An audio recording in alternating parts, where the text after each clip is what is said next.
welcome back. I hope you're all doing really well, and I hope you're in the mood for some magical smut, because that's what I have for you today. So I Married a Demon Slayer, and basically this is a little 3-story magical anthology that obviously it's going to be a little romance, because, wedding cake and, marriage, but I got this because I like Angie Fox. I've never heard of the other two, Kathy Love and Lexi George.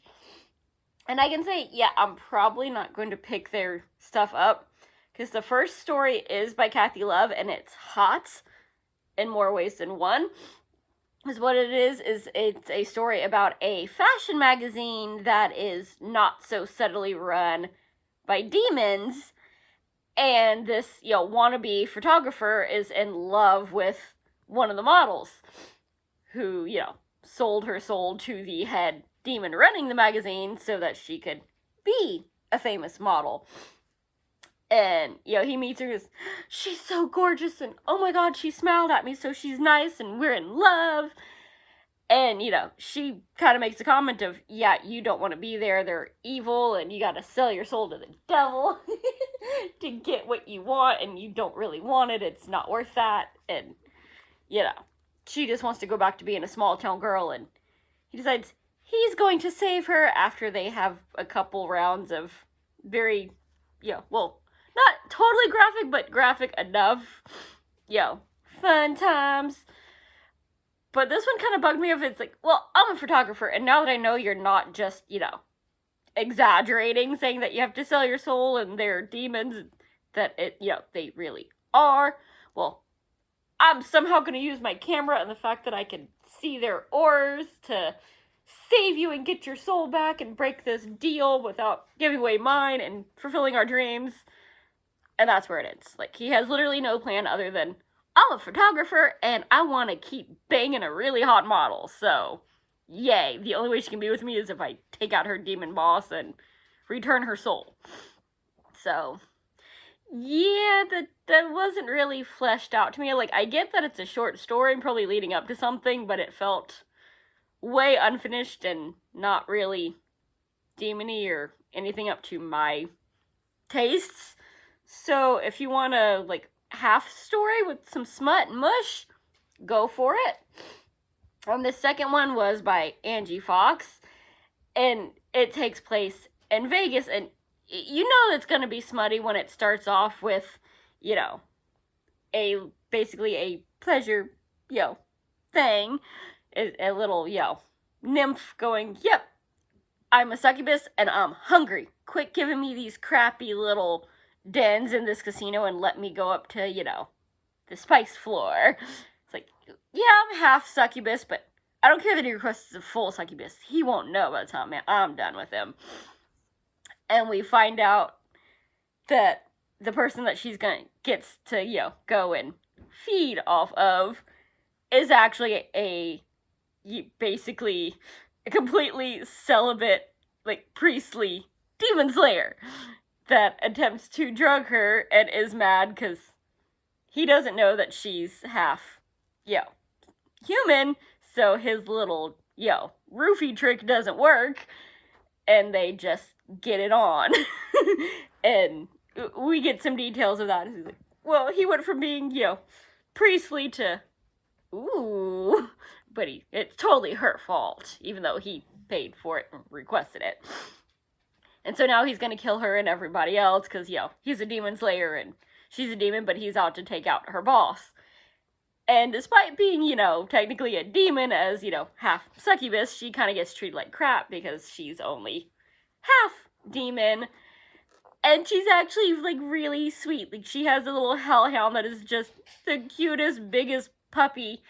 It's like, if you go there and mess with my boss, he's gonna destroy everybody, and you're gonna cost me my puppy and my, protective genie guy.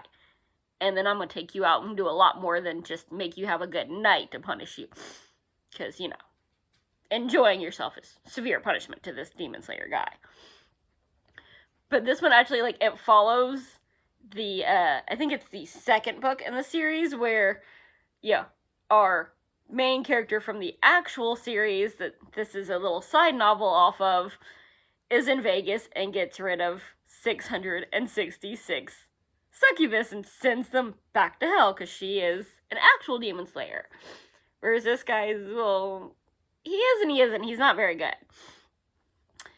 So, yeah, we've got lots of smut. We've got romance that, yeah, they actually, it's Vegas. They gotta go get married and get drunk and create all kinds of havoc and not remember it till they go, what's this on my finger? Oh, crap. And succubuses are not supposed to get married. They're supposed to, sleep with everybody that they can and, get their power from some pleasure. Not be tied to one person. It's like, you ruined my power, and he's mad that he's married to a demon that he's supposed to kill. But I like that they actually legit have a plan to take out her boss and save her hellhound and her little genie buddy. Yes, because we gotta save the doggies. Even the succubuses are smart enough to have a soft spot for a cute doggy. So even though it kind of leaves of, we still need to do this because his plans are, oh crap, not properly informed, they actually have a plan, they actually attempt some things and go, okay, we need to adjust. Here's like everything that needs to be done. So it's still not, they don't succeed in their mission by the end of the story because, again, it's just a little short filler story, strictly for an anthology, but they at least had a plan and tried, so they did more than the first novel. And the third one, it was not at all to my taste. It was by Lexi George, and it was a full-blown romance. Some of the characters just happened to be demons, was the only magical demon-y thing about it, was we're gonna fight over who gets to, own and bang this chick who's like, I was attacked, and this really hot guy saved me, so 6 weeks later, we got married, because, we knew we were totally in love, because it's like, I'm just a librarian, and he's, really hot, and, he said he was a demon, and that he saved my life because I was attacked by a demon, and he's keeping an eye on me to make sure the guy doesn't come back, but, the way he talks, I thought it was just, euphemisms or him being sarcastic, because he does talk really weird, because it's your typical little, small town southern girl dreamed of getting married since she got her first Barbie. And a guy who's, I don't believe in love. We're warriors. All we care about is killing everything. That's our whole life is, she thought it was a family name. It's no, this is just a name for our alien warriors. That's what we call ourselves. Our whole colonial life is to hate everybody, but be protective of everybody, because then we get to, battle to the death for everything all the time. Just spend millennia just slaughtering and bathing in the blood and celebrating by slaughtering more. And she goes and gets married, and that's where we start off is, yep, he wasn't lying. He's got supernatural powers, and oh my, he just offed our freaking preacher. What the heck? Oh my god, I'm so of course she has a legitimate panic attack that her new husband apparently was not lying, and in 6 weeks she did not actually know him. He just offed somebody with magical powers. What the heck? And so she's basically running from him, and the demon that her, hubby is trying to off can, he's basically like a poltergeist kind of deal. He just invades people's bodies and uses them to, try to kill her, because I don't know why, but he's really attracted to this one librarian and really, really wants to take her out.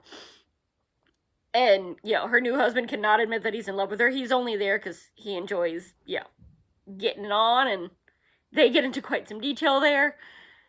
But, I'm just here for the getting frisky, and because demons are attracted to her, so if I protect her, I get to slaughter things all the time. And his brother's giving him crap. No, you've got the same disease I do. I fell in love with her friend, who, is very protective and very pissed off, because she knows the truth, because she's like, yep, I've been banging this dude, and he told me what he was, and told me who your new, hubby is, and hubby was supposed to tell you the truth, instead of just hinting at it, so, I hate his guts, because you're mad at him, because you got married really quickly under false pretenses of just hormones, basically, and stupidity and desperation to get married. And these aliens are extremely literal, so, anytime she calls him something, he gets really confused. And like, well, you're a human, and it doesn't count that you're with one of our people because he's afflicted by love, and that's just stupid. And by the end of it, he's like, well, okay, maybe I'm staying around for more than just demon fighting and, spicy time, but I ain't gonna say it. You're not allowed to be with anyone else or I'll slaughter them, but it's only because I want to protect you from demons and other guys. But it's basically just a supernatural we're jealous, but let's have a quickie wedding and a lot of quickies that her parents even set her up for on the honeymoon. Like, they made her, like, a little, spicy time, sanctuary. So, yeah, it was definitely very, very romance, and oh my goodness, I'm already knocked up and shotgun wedding to boot. Which is, some people, they love the spice, they love the romance. That was not my style at all. So, do with that what you will. You might love this. For me, next time I get to the library, I will be donating this. So, I will see you soon. Bye. Happy reading.